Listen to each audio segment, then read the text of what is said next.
Good morning, boys and girls. Today we're going to continue the four-square pattern that we've been using to solve three-digit addition and subtraction problems and focus specifically on our subtraction problems. We'll use one of the three strategies that we've learned in class, either open number line, base 10 block drawings, or expanded form to solve this equation. And then we're going to end our four-square with an explanation.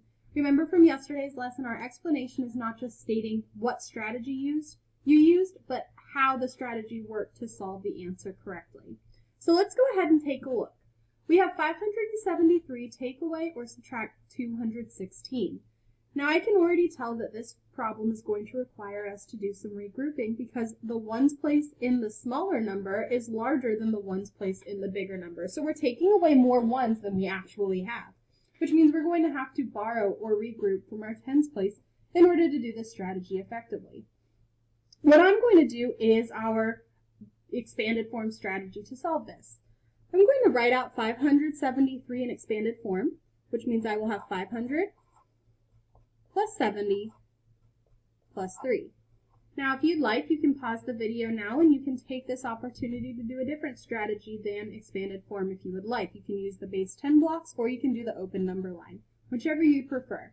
But just take a pause if you're doing that and then start back up once you're ready to see the answer to make sure that it's matched. Going back along with my strategy of the expanded form, I now have to take away 216, but I need to write that in expanded form as well. 216 is going to equal 200 plus 10 plus 6. Now I can break that up into my ones, tens, and hundreds columns. I have my ones, my tens, and my hundreds. Now I see that I can have 3 on top in the ones column and 6 on the bottom. I can't do 3 minus 6. I'm going to have to regroup or borrow a group of 10 and add it to the ones. So I'm going to subtract 10 from 70 and add 10 to 3. Whatever I do here, I have to do the opposite on this side. Since I'm taking away 10 here, I'm going to add 10 here. That leaves me with 6 tens, I should say, and 13 ones. I can now do 13 minus 6, and I know that equals 7.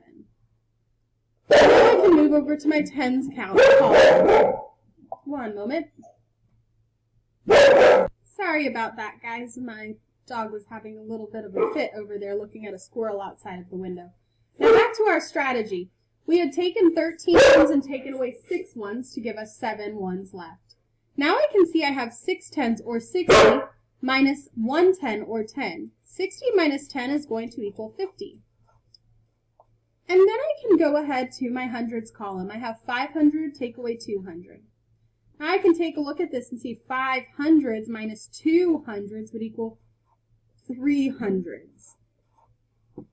When I take that expanded form and put it all back together into standard notation, I'm left with 357.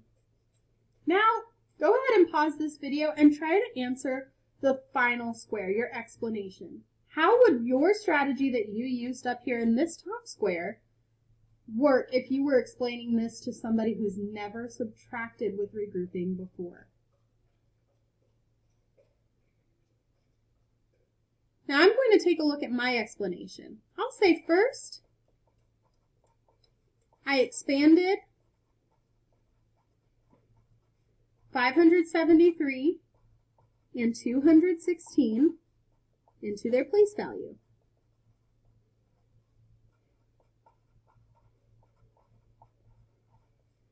Since you can't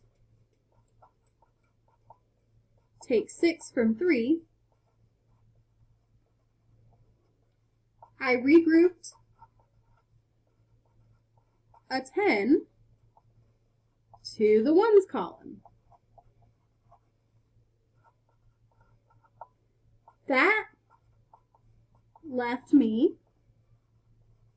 with 13 minus 6, which equals 7, 60 minus 10, which equals 50, and 500 minus 200, which equals 300.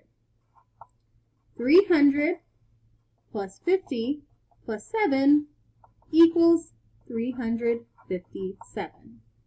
And whenever you're explaining your strategy, you're basically just going through it step by step. How would you teach it to someone who has never learned? Now, what I would like you to do today for your activity is take this Foursquare, just like yesterday, and use it to solve this equation, 784 minus 467. As you can see in the ones place value, it will require you to regroup just like the example did here. So if you get stuck, come back to this example video to help you out. When you're done, I want you to take a picture of your Foursquare explanation, your strategy, this whole page, and either submit it to the Class Dojo portfolio, or you can take that picture and email it to me at catherine.hall@cobbk12.org. I can't wait to see all of your great work, and I hope you all have a great Wednesday.